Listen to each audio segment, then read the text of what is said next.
இப்போ நான் கேள்விக்கு தைரியமாக பதில் சொல்லுங்க. ஏசா யாக்கோபு பிறந்தபோது ஆபிரகாம் உயிரோடு இருந்தானா இல்லையா? இருந்தானா? அப்படியா? இப்போ நான் ஓட்டு விட போகிறேன். எத்தனை பேர் சொல்கிறீங்க உயிரோடு இருந்தான்ட்டு? அவங்க மட்டும் கை வைத்துங்க பார்க்கலாம்.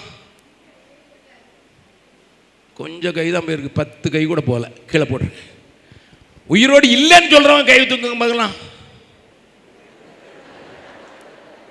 என்னையா அதுவும் இல்லைங்கிறீங்க, இதுவும் தெரியாதுங்கிறீங்க. எங்களுக்கு தெரியாது ஐயா. பிரச்சனையே இன்றைக்கி அதுதான். ஏன்னா நம்ம பிரசங்க மாறலாம், நம்மளை பைபிள் படிக்க விடுறது. நான் சொல்லுகிறதை வாசி, நான் சொல்லுகிற வாக்கு தத்தம் தான் ஒன்று தூக்கி போடும். செய், முழு பைபிளும் வாசிங்க. அதில் தான் ரகசியம் இருக்குது. பைபிள் சொல்லுகிற உண்மையை கேட்டுக்கொள்ளுங்க. இவங்க ஏதோ மனதில் வச்சுக்கிட்டு 4 வசனத்தை பிடுங்கி போடுறதை வச்சு படிக்காதீங்க. Read your Bible, get the concept from that. Otherwise the church will be nowhere. மனசில் நான் சில சபைக்கு நான் ஜெபம் பிரசங்கம் பண்ண போயிருக்கேன். இப்போ தனி சபைக்கு போகிறதில்ல.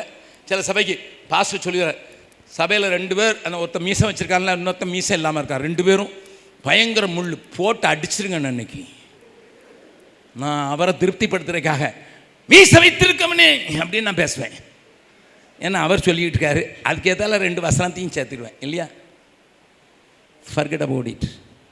Read your Bible, get a concept from that, develop the principles for your life, for ministry. உன் ஊழியத்துக்காகட்டும் உன் குடும்பத்துக்காகவும் அதிலிருந்து தேவன் என்ன சொல்கிறான்னு கேளு. அப்போ பைபிள் உனக்கு திணிக்கும். அப்பொழுது உனக்கு பைபிள் புரியும். ஆபிரகாம் உயிரோடு இருந்தார். ஆபிரகாம் மரிக்கும்போது அவருக்கு 175 வயது.